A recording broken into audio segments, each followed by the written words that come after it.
Alors, première vidéo par rapport aux modélisations, donc mettre des problèmes en équation. Et la première catégorie, c'est toujours le même style. À la page 13, l'introduction de la page 13 explique comment ça fonctionne. Je prends l'exemple, si x représente l'âge de Luc, que Pierre a 5 ans de plus, eh bien, Pierre, c'est x plus 5. Dans les problèmes, on dira juste Pierre a 5 ans de plus que Luc. Et d'office, on a tendance à intuitivement mettre Luc comme x et Pierre x plus 5. Le deuxième, c'est la même chose. On a Thomas. L'âge de Thomas est le double de celui de sa sœur. Si c'est le double, c'est du x. Forcément, on a choisi le x pour l'âge de sa sœur Stéphanie. Dans tous les problèmes de la catégorie A, c'est la même façon de procéder. Je vais prendre d'autres exemples. Celui-ci, voilà, le cycliste et le vélo. Le cycliste a 55 de plus que le vélo. Donc, le poids du vélo, c'est x. Le poids du cycliste, c'est 55 de plus. C'est x plus 55.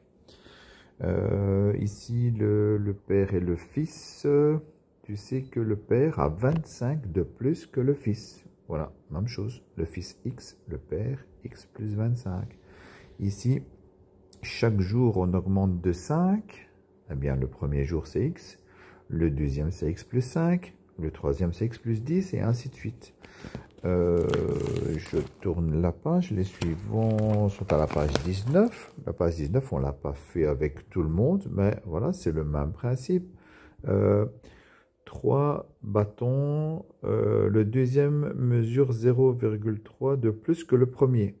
Ben, le premier, ça sera x, et le deuxième, ce sera x plus 0,3. Le troisième, 0,2 de moins que le premier. Ben, le premier, ce sera x, et le troisième, ce sera x moins 0,2. Voilà, qu'est-ce qu'il y avait encore comme exemple? Enfin, c'est toujours le même principe. Hein. Et puis, ben, la deuxième partie, c'est on les met tous ensemble. Voilà, ici, avec les tas de cailloux. Hein. Le premier tas contient 30 de plus que le troisième. Le troisième, c'est x, et le premier, c'est x plus 30. Voilà, et ainsi de suite.